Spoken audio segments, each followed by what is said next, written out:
আমার মা নেই, আমি কলেজে পড়ি। আমার বাবা আরেকটা বিয়ে করেছেন, আমার 2 বোন এবং সৎ বোনরাও রয়েছেন। আমাদের পরিবারের কেউ ইসলামিক মাইন্ডের না, তারা কেউ পর্দা করে না। আমি যদি ইসলামিকভাবে পর্দার সাথে থাকতে চাই তাহলে আমার বাবা আমাকে বাধা দেন। এখন আমি কিভাবে কি করব? আমার বাবা দিনী ছেলের সাথে বিয়ে দিতে চান না, এতে আমি কি নিজে পাত্র নির্বাচন করতে পারবো কিনা দিন ইসলাম দেখে? এই প্রশ্ন আমাদের হাজারো বোনদের। আমি বলি, ওই লোকের চাইতে বড় কপাল পোড়া কে, যে এরকম একটা মেয়ে পাইছে যে মেয়ে নিজের চরিত্রকে হেফাজত করতে চায়, যে মেয়ে আল্লাহর হুকুম মতো চলতে চায়, তারপরও বাপে চায় সে আল্লাহর হুকুমের বাইরে চলুক। এর চাইতে কপাল পোড়া বাবার কে হতে পারে? কত বাপ আমাদের কাছে এসে কান্নাকাটি করে। গতকালকে এয়ারপোর্টে এক ভদ্রলোক লন্ডন থেকে আসছেন, উনিও যাচ্ছেন সিলেট, আমিও যাচ্ছি সিলেট। আমাকে ধরছে, হুজুর খুব কাঁদছে, খুব কাঁদে দিস। আমার খুব তাড়াহুড়া ছিল, আমার ফ্লাইটের টাইম হয়ে গেছে। তারপর সে আমার ছয় না বলে, হুজুর একটু আপনার পাইছে। বলি কিসে?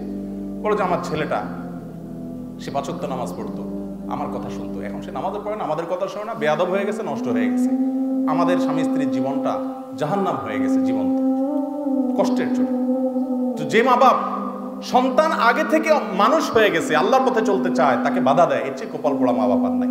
যদি কোনো মা বাপ অন্যায় করতে বাধ্য করে, সেই অন্যায় কথা শুনতে আপনি বাধ্য না। মা বাপ কেন, কোনো মৌলবী, কোনো পীর সাহেব, কোনো হুজুর, কোনো আলেম সাহেব, কোনো মুফতি সাহেব যদি উল্টাপাল্টা কথা বলে, কোরআন হাদিসে নাই সেই কথা বলে, অন্যায় কথা বলে, তাহলে সে অন্যায় কথা মানা যাবে?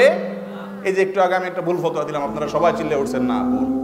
ঠিক এভাবে ভাই, মা বাপ কোনো অন্যায় কাজ করলে সেটা মানতে সন্তান বাধ্য না। লা তাআতা লিমাখলুকিন ফি মাসিয়াতিল খালিক।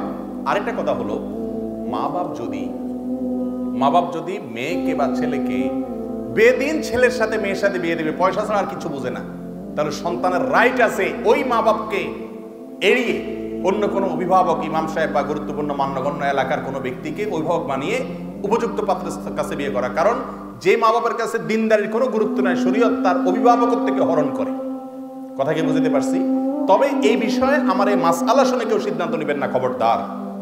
এটা আমি শুধু মূলনীতি বললাম। সিদ্ধান্ত নিতে হলে স্থানীয় কোনো আলেমের সাথে পুরো ডিটেইল বলে কেস স্টাডি করে তারপর তিনি উত্তর দিবেন। কারণ অনেক সময় দেখা যায় আপনি যেটাকে মনে করতেছেন দিনের পথে বাধা দেওয়া, সেটা আসলে দিনের পথে বাধা দেয়া না। মা বাপ ছেলে মেয়ের ভালো, ছেলে মেয়ের চাইতে ভালো বুঝে, তারা অভিজ্ঞ, কোথা বিয়ে করলে তার লাভ হবে ক্ষতি হবে বুঝে।